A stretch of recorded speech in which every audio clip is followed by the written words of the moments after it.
Rechenka's Eggs by Patricia Polacco.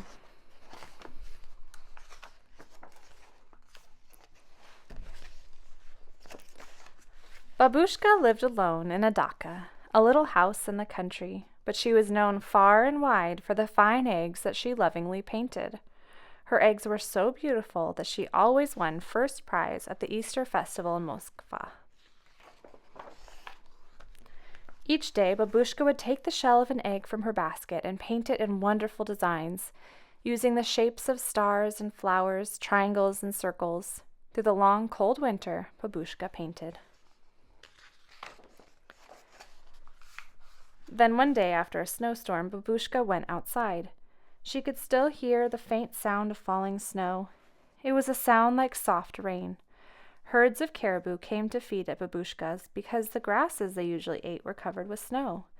"A miracle," she whispered as she fed some. "These wild things have found their way to me." Just then, a flock of noisy geese honked loudly overhead. As they glided over the snow, one of them faltered and fell from the sky.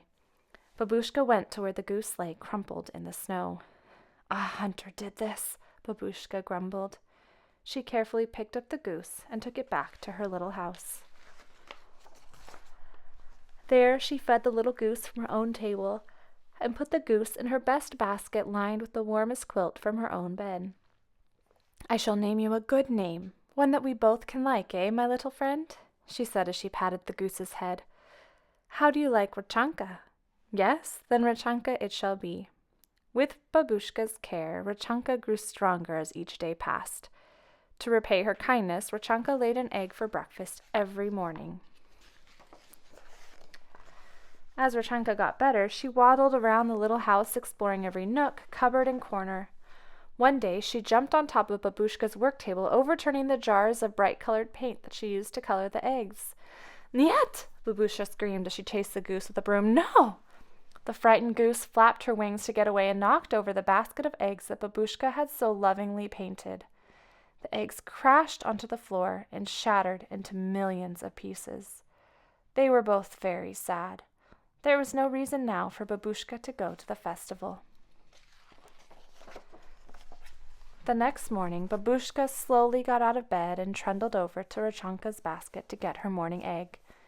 But when she reached into the middle of the quilt, she picked out the most brilliantly colored egg that she had ever seen. "A miracle," Babushka whispered. "A miracle."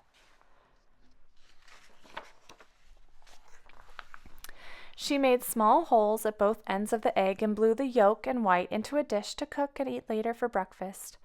Then she held the egg up to the morning light and marveled at its beauty. After that, every morning for 12 mornings, there was another egg, each more beautiful than the one laid the day before. Soon Babushka had enough eggs to take to the festival in Moskva. "How wonderful," she thought. "A miracle has replaced the eggs that were broken." "Spring is here, my little friend," Babushka said to Rechenka the morning of the festival. "Soon now you will be flying off to the north with your flock." She bustled to the hearth fire and brewed some of her most favored tea. The two shared a saucer of tea with kulich, a sweet Easter bread. She covered each piece with pashka, a spread of cheese, butter, and raisins. They savored each bite together. "One for you, one for me," Babushka chanted. "Da, da, my little friend, I shall sorely miss you, but you are a wild thing, and a miracle sent you to me. It would not be right to ask you to stay here with me forever." When Babushka left her little house, she took one last look at Rechenka sitting on the doorstep. She waved, then took determined steps to Moskva with the basket of her precious eggs. She crossed Libitov Valley where the caribou mothers were walking their newborn calves. "A miracle," she thought. "New little lives, a miracle." She crossed the bridge over the Moskva River, and soon she could see the onion domes of old Moskva. The festival was bright and exciting. There were goat carts selling kulich, processions, dancers, jugglers, and laughing children playing and running. Babushka showed her old friends the eggs. "Her eggs are the most beautiful in all Russia," they thought. Look at them, the elders said. They almost glow, as if the paint is part of the shell itself. The judges picked Babushka's eggs as the most beautiful. Babushka was so happy. She beamed as she looked at the first prize, a feather bed quilt. As Babushka made her way homeward, a honking flock of geese flew overhead. Babushka gave them a long, lingering look. She wondered if Rechenka was one of them.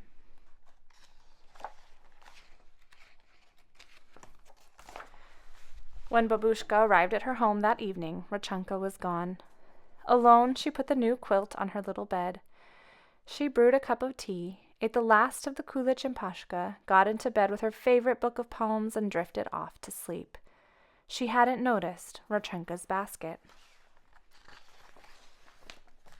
But that night, Babushka was awakened from a sound sleep by an ever so small sound. It was coming from Rechenka's basket. She hobbled closer and saw a glorious egg, but this one was different from all the others. It quivered and moved. It made tiny muffled sounds. The egg jumped, bumped, rolled, and pitched in the basket. Then there was a crack, and Babushka could see the very special gift that Rechenka had left for her. All a miracle, Babushka said, and this little goose remained with Babushka always. The end.